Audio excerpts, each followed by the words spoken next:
মাঠে নেই স্কুল কলেজের শিশুদের দৌড়াদৌড়ি, ক্লাসে নেই শিক্ষকদের পাঠদান, শিক্ষার্থীদের হইচই। আর সকাল থেকেই মাঠে হয়নি কোনো শরীরচর্চা, এমনকি বাজেনি কোনো ক্লাসের ঘণ্টা। অথচ একদিন আগেও রাজধানীর উত্তরার মাইলস্টোন স্কুল অ্যান্ড কলেজে ছিল শিক্ষার্থীদের কোলাহলের মুখর।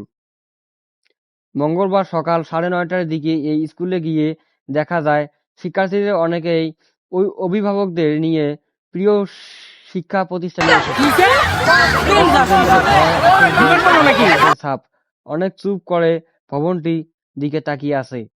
সকাল 10:15টার দিকে স্কুল মাঠে কথা হয় চতুর্থ শ্রেণীর শিক্ষার্থী জাহিনের সঙ্গে। মায়ের সঙ্গে স্কুল দেখতে এসেছেন সে। জাহিন এসবি টেলিভিশনকে বলেন, আমার বন্ধু মাহিন মারা গেছে। যখন বিমানটা ক্র্যাশ করে তখন আমি প্রায় অজ্ঞান হয়ে পড়েছিলাম। বিমান কখনো এভাবে এসে আমার ক্লাসে পড়বে তা চিন্তা করিনি। ওই ভবনে আমাদের তৃতীয়, চতুর্থ ও পঞ্চম শ্রেণীর ক্লাস ছিল।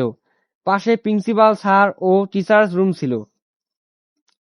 জাহিন বলেন, আমি মাঠে বসেছিলাম, আম্মুর কাছ থেকে টিফিন খাওয়া শেষ করে ক্লাসের দিকে যাচ্ছিলাম।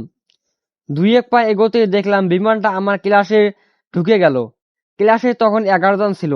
এমনকি প্রতিদিন ক্লাসে প্রায় 40 জনের মতো থাকে। কোচিং ক্লাসে কম স্টুডেন্ট ছিল। আমরা 2 বন্ধু বেঁচে ফিরলাম। জাহিনের মা পারভিন বলেন, প্রতিদিন মূল ক্লাস শেষে কোচিং ক্লাস হয়। এই বিরতিতে গতকালও আমার ছেলে মাঠে খেতে আসে। ও হাত ধুয়ে ক্লাসে যাচ্ছিল। বিমানটা দেখে ছেলেটাকে বলি, দেখো প্লেনে আগুন ধরে গেছে। এর 1 মিনিটের মধ্যে প্লেনটা ওদের ক্লাসে ক্র্যাশ করে। আমার ছেলেটা বেঁচে গেলে ওই 2 মিনিটের জন্য খেতে বের হওয়ার কারণে। অনেকে বের হতে পারেনি, অনেকে আহত হয়েছে। এই কষ্ট সহ্য করার মতো না। সকাল 10:30টার দিকে মাইলস্টোন স্কুল পরিদর্শনে আসেন উপদেষ্টা আসিফ নজরুল। স্কুলের ভেতরে প্রবেশ করে তিনি ঘটনাস্থলে যান। সেখানে থেকে কলেজের ভবনের দিকে যাওয়ার সময় শিক্ষার্থীরা আইন উপদেষ্টাকে ঘিরে ধরে। প্রশাসনের জবাব দিয়েছে, বিভিন্ন স্লোগান দেন। মাঠে কথা হয় মাইলস্টোন কলেজ থেকে এবার এইচএসসি পরীক্ষার্থী মোহাম্মদ রাতুল চৌধুরীর সঙ্গে। ঘটনার সময় তিনি হোটেলে ছিলেন। রাতুল জানান, বড় আওয়াজে আমরা 5 থেকে 6 জন দৌড়ে আসি। এসে দেখে আগুন জ্বলছে, দাউ দাউ করে, আর মানুষেরা ভিডিও করছে। গ্রিল ভেঙে দক্ষ শিক্ষার্থীদের বের করে হচ্ছিল। এরপর সেনাবাহিনী আসে, সবাইকে বের করা হয়। একটা প্লেন এসে পড়বে কলেজের এরকম হবে, এটা আমি কখনো স্বপ্নেও ভাবিনি। এদিকে নিহত আহতদের তথ্যের বিষয়ে হেল্প ডেস্ক চালু করা হয়েছে বলে জানান মাইলস্টোন কলেজের পরিচালক রাসেল তালুকদার।